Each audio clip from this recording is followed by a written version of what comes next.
우리는 예수님을 보내주신 하나님의 사랑과 또 우리를 향하신 예수님의 사랑을 묵상해 가기를 원합니다. 오늘 본문은 요한복음 3장 16절입니다. 우리가 잘 아는 말씀이고 또 많이 접하는 말씀이죠. 그래서 우리가 또 소홀해지기 쉬운 말씀이기도 합니다. 그냥 우리가 알기 때문에 안다라고 생각하고 넘어가 버리기 쉬운 말씀인 것이죠. 교회 역사에서는 많은 사람들이 요한복음 3장 16절에 대해서 따로 애칭을 붙여서 이렇게 불러왔던 것을 보게 됩니다. 성경 속에 작은 성경이다 이렇게 부른 사람이 있었어요.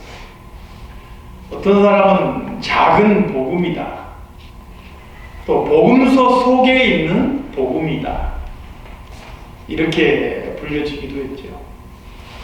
이런 애칭들의 공통점을 보면은 이 요한복음 3장 16절이 성경 안에 담겨있는 많은 말씀들이 있지만 그 중에서 성경의 가장 중요한 핵심을 담고 있는 그런 내용이다. 그러니까 성경을 딱 한 구절만 뽑아내서 성경을 대표할 수 있는 말씀을 뽑아내라 그러면 요한복음 3장 16절이에요.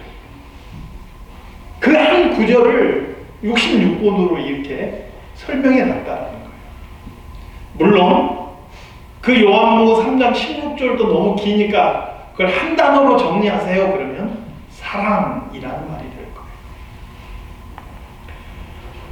우리는 이 요한복음 3장 16절을 계속해서 묵상하고 우리의 삶에서 그 의미를 잊지 않고 기억하는 건 너무나 중요해요. 사람은 잘 잊어버려요. 성경에 보니까 하나님께서 이스라엘 백성들에게 계속 반복하셔요. 잊지 마라, 기억해라, 네 마음에 새겨야 된다, 네 손목에 매어 기호로 삼아라. 계속해서 반복하신 이유는 뭐냐? 사람은 시간이 지나고 환경이 바뀌면 쉽게 잊어버리기 때문에 그래요. 요한복음 3장 16절을 내가 한번 들었어요, 접했어요, 그리고 시간이 지나면 잊어버린다. 그래서 우리가 때가 날 때마다 이 말씀을 내가 묵상하고 또 이 말씀을 암송하고 되새겨서 이 안에서 우리에게 주신 이 메시지를 잊지 말고 기억하는 것이 중요하다. 저는 다른 성경 구절 다 못 외우더라도 요한복음 3장 16절만큼은 암송할 수 있기를 바랍니다. 자, 한번 암송해 볼까요? 암송하신 분들도 계시고 그렇지 못한 분들도 계실 텐데 예전 번역하고 좀 틀린 부분이 있어요. 이는 저를이, 이는 그를로 바뀌었죠. 이렇게 조금 소소하게 틀릴 수 있는 부분 이해하고 암송이 안 되시는 분은 오늘 본문을 보고 읽으셔도 좋아요. 그래서 보고 읽으셔도 외운 것으로 치고 우리 한번 목소리를 합해서 마음을 합해서 하나님이 세상을 자 시작 하나님이 세상을 이처럼 사랑하사 독생자를 주셨으니 이는 그를 믿는 자마다 멸망하지 않고 영생을 얻게 하려 하십니다. 아멘. 이 말씀이 구약 성경에서 또 신약 성경에서 우리에게 크도록 알려주고 싶어하는 복음의 핵심이다 하는 것이죠. 요한복음 3장 16절은 크게 이제 두 부분으로 나눠서 생각할 수가 있어요. 두 부분. 첫 번째 부분은 하나님이 세상을 이처럼 사랑하사 라는 것입니다.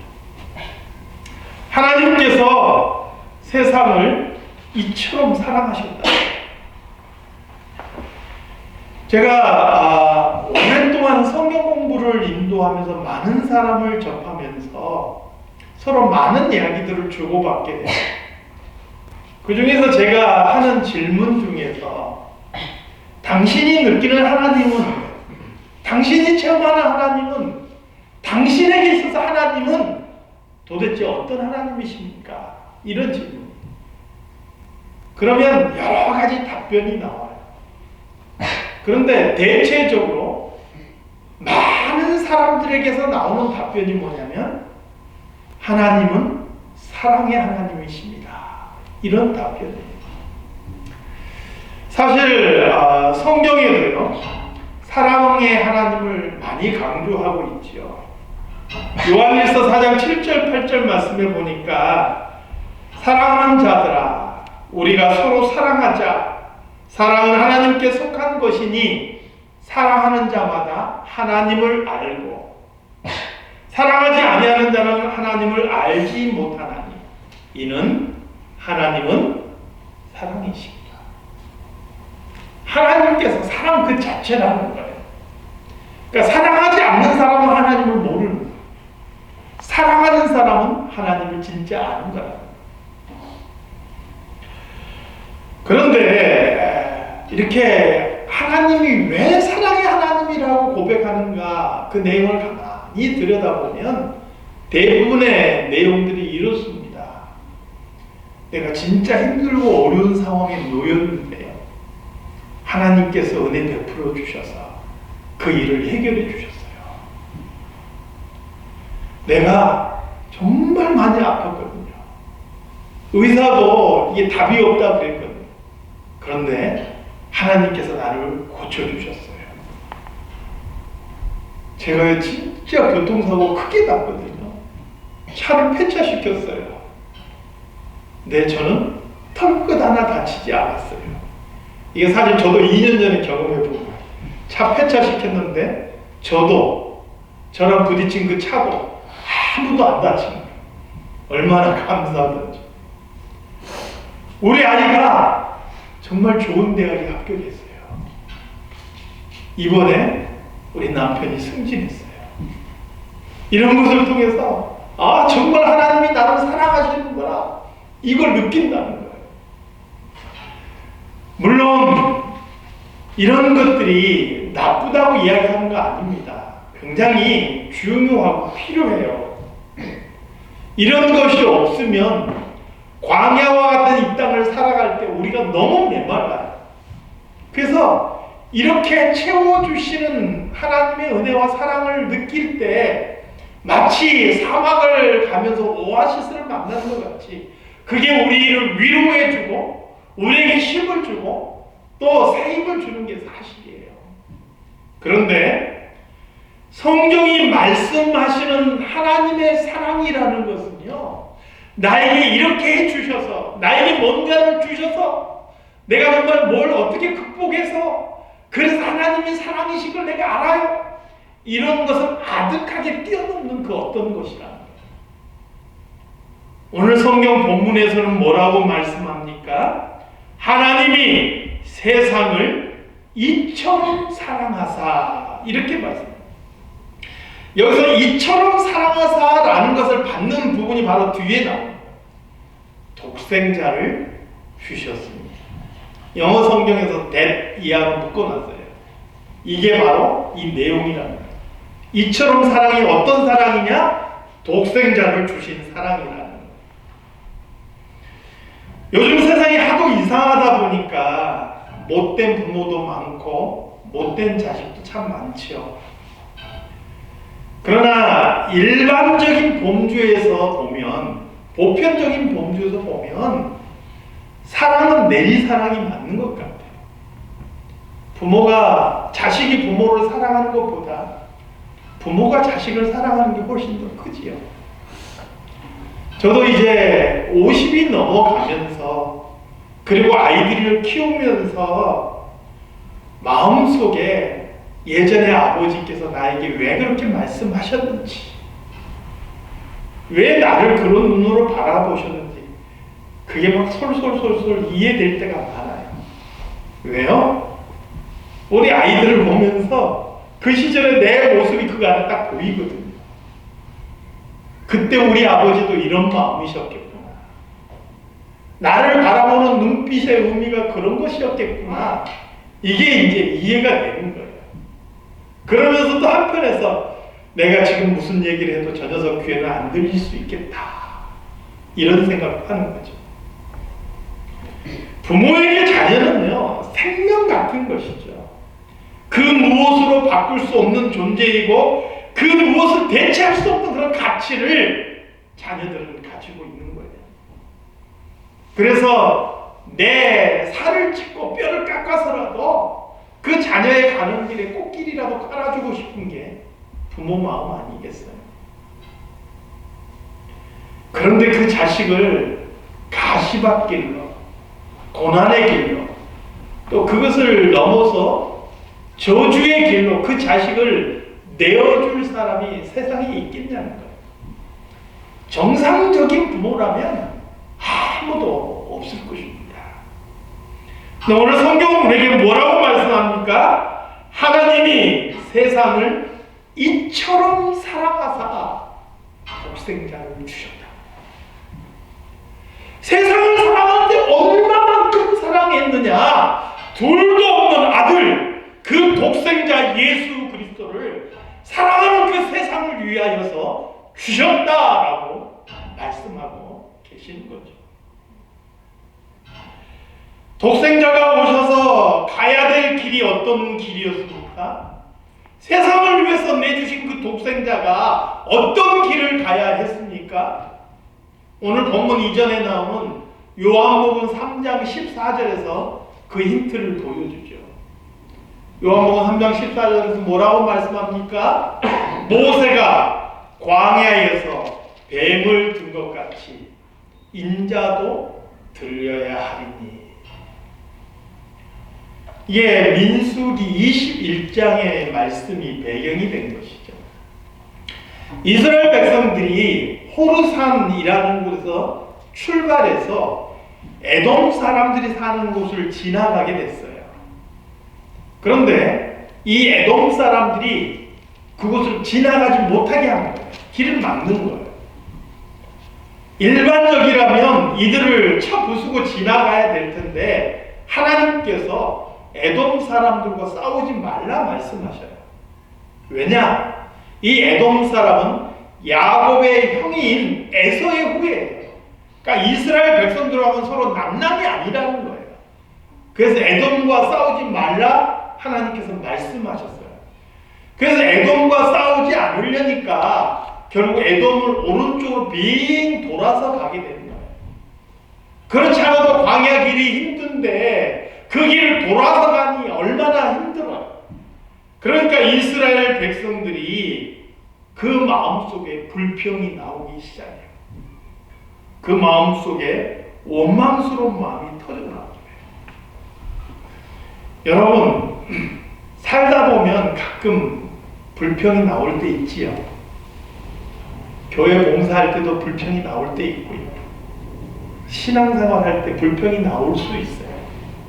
그게 없으면 사람이 아닐 거예요.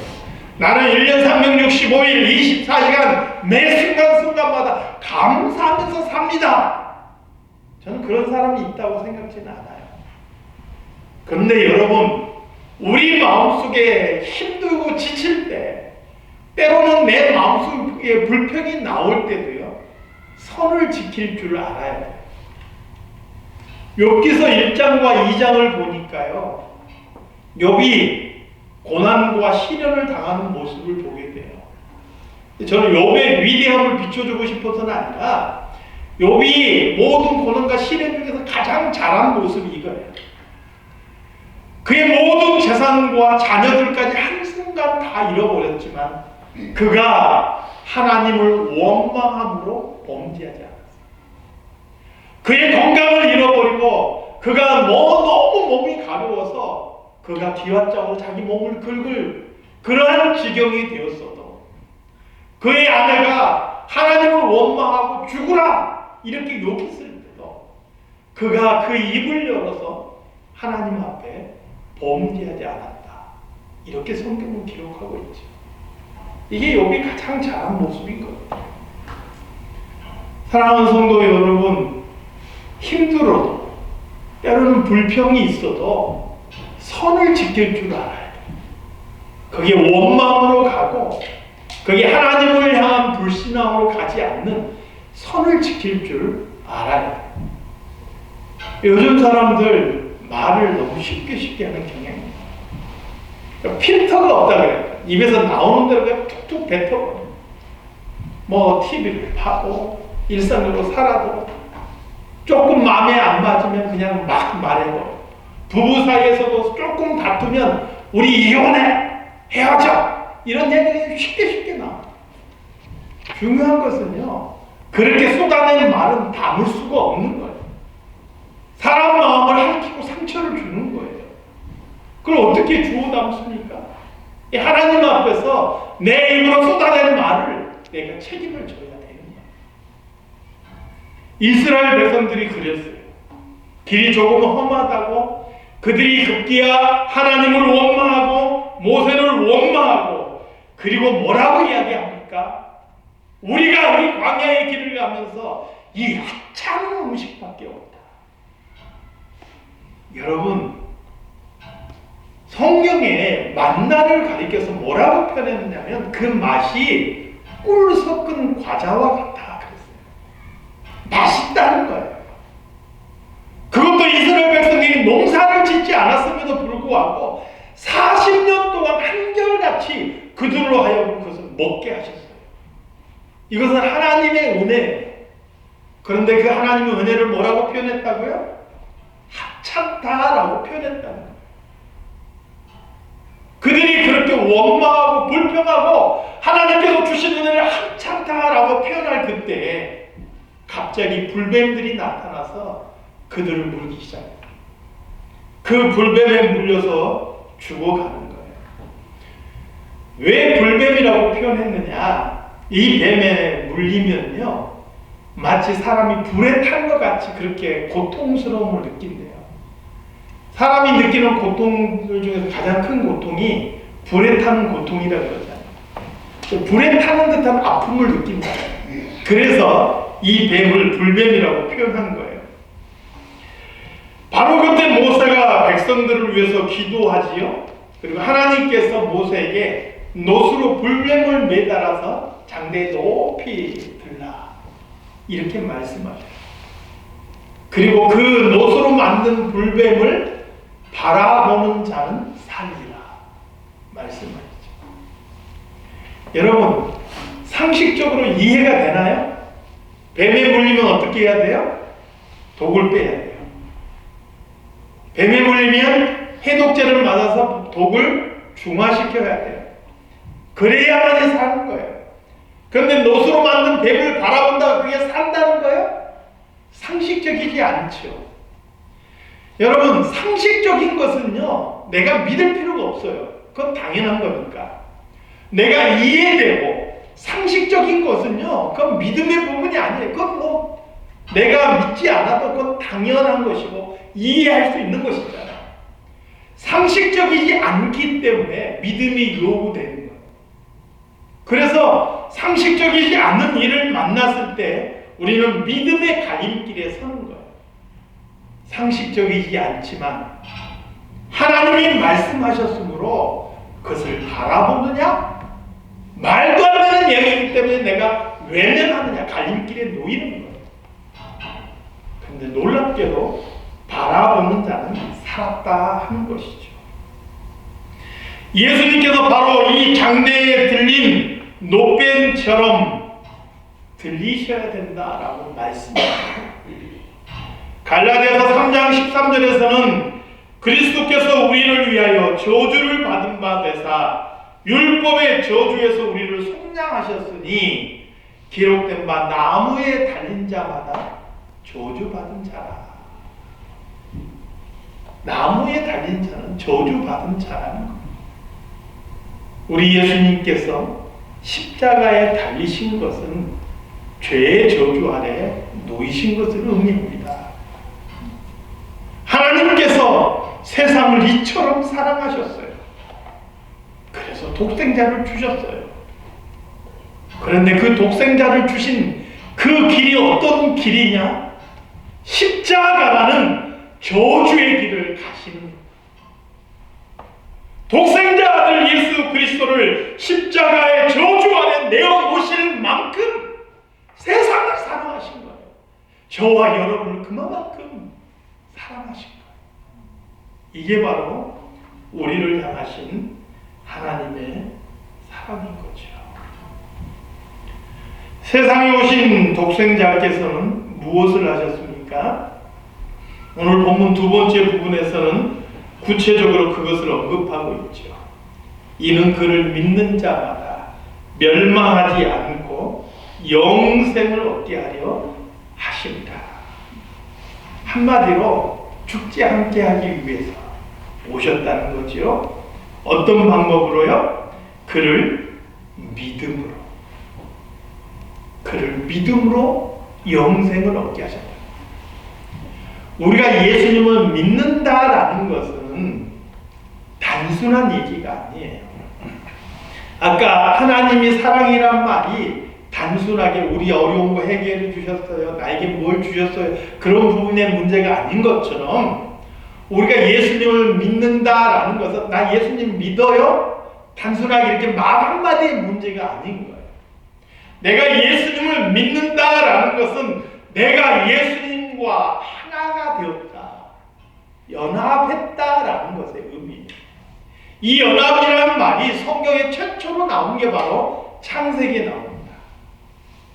아담과 하와가 서로 만나서 부부가 되었을 때 남자가 그 부모를 떠나 여자와 연합해서 하나가 되었다라고 성경은 표현하고 있죠. 부부관계로 맺어진 하나가 된 관계, 둘이지만 하나인 관계, 이게 바로 연합인 거예요. 그런데 우리가 예수 그리스도를 믿음으로 나와 예수 그리스도는 하나라는 거예요. 그래서 로마서 6장 5절에서 7절은 이렇게 말씀합니다. 만일 우리가 그의 죽으심을 본받아 연합한 자가 되었으면 또한 그의 부활을 본받아 연합한 자가 되리라. 예수님께서 십자가에 죽으셨을 때 그분과 연합한 우리도 그분 십자가에 죽으실 때 함께 죽었다는 거예요. 죄인 박종옥은 죽은 거예요. 거기서 예수님이 십자가에서 함께 죽어버린 거예요. 그리고 그가 사망의 권세를 이기고 다시 부활하실 때 죄인은 죽어버리고 새 생명을 얻은 박종옥이 그분과 함께 다시 살아났다 하는 것이죠. 우리가 알거니와 우리 옛사람이 예수와 함께 십자가에 못 박힌 것은 죄의 몸이 멸하여 다시는 우리가 죄에게 종로로 타지 아니하려 함이니 이는 죽은 자가 죄에서 벗어나 의롭다 하심을 얻었느니라. 우리가 예수님을 믿는다는 게 왜 구원받는 것이고 왜 의인이 되는지를 설명하고 있는 거예요. 내가 예수님을 믿기 때문에 그분과 하나가 되었고, 그래서 그분이 십자가에 죽으시는 그 순간 나의 죄의 문제가 다 해결된 것이고 의인의 모습으로 다시 부활한 것과 같다는 거예요. 이걸 좀 더 익숙하게 설명해 주고 있는 말씀이 갈라디아서 2장 20절 말씀이죠. 내가 그리스도와 함께 십자가에 못 박혔나. 그런즉 이제는 내가 산 것이 아니요 오직 내 안에 그리스도께서 사신 것이다. 이제 내가 육체 가운데 사는 것은 나를 사랑하사 나를 위하여 자기 몸을 버리신 하나님의 아들을 믿는 믿음 안에서 사는 것이다. 할렐루야. 사랑하는 성도 여러분, 그래서 하나님께서 세상을 이처럼 독생자 아들을 저주 안에 내어주실 만큼 그렇게 사랑하셨어. 그분께서 이 땅에 오셔서 자기를 통한 믿음의 길로 우리를 살게 하시고 우리를 구원해 주신 줄로 믿습니다. 요한일서 4장 9절에서 10절 말씀에서는 이렇게 이야기를 합니다. 하나님의 사랑이 우리에게 이렇게 나타난 바 되었으니 하나님이 자기의 독생자를 세상에 보내심은 그로 말미암아 우리를 살리려 하시리라. 사랑은 여기 있으니 우리가 하나님을 사랑한 것이 아니요 하나님이 우리를 사랑하사 우리 죄를 속하기 위하여 화목제물로 그 아들을 보내셨습니다. 그리고 이어지는 말씀에서 뭐라고 이야기합니까? 사랑하는 자들아, 하나님께서 이같이 우리를 사랑하셨으니 우리도 서로 사랑하는 것이 마땅하니라. 이같이 사랑하는 그 사랑을 받은 우리로서 서로 사랑하는 것이 마땅하다. 세상 그 어떤 것으로도 갚을 길이 없었던 우리의 죄의 짐을 하나님께서 독생자를 통해서 해결해 주셨고 우리에게 영생의 길을 열어주셨는데 이같이 하나님께서 우리를 사랑하셨으므로 우리도 서로 사랑하는 것이 바탕하다는 것. 조금 마음에 안 드는 사람, 눈에 거슬리는 사람, 틈만 나면 나를 핥히는 사람이 있어도 사랑하자는 거예요. 왜요? 죄를 이같이 잡으시고 아들을 주시기까지 우리를 사랑하신 그 하나님의 사랑을 기억하고 이같이 사랑하는 것이 마땅하다는 것이죠. 이 성탄 시즌에 하나님의 사랑과 예수 그리스도의 사랑을 우리 안에 되새기며 우리도 서로 사랑할 수 있게 될 줄로 믿습니다. 그 사랑을 통하여서 우리도 서로 사랑할 수 있는 저와 여러분이 다 되시기를 주님의 이름으로 축원합니다. 하나님 아버지, 우리를 이처럼 사랑하시는 하나님의 사랑을 다시 한번 묵상합니다. 잊어버리지 않게 주시옵소서. 그 사랑을 기억하게 주시옵소서. 그래서 우리도 서로 사랑하며 살아갈 수 있는 저희들이 되게 하여 주시옵소서. 예수님의 이름으로 기도드리옵나이다.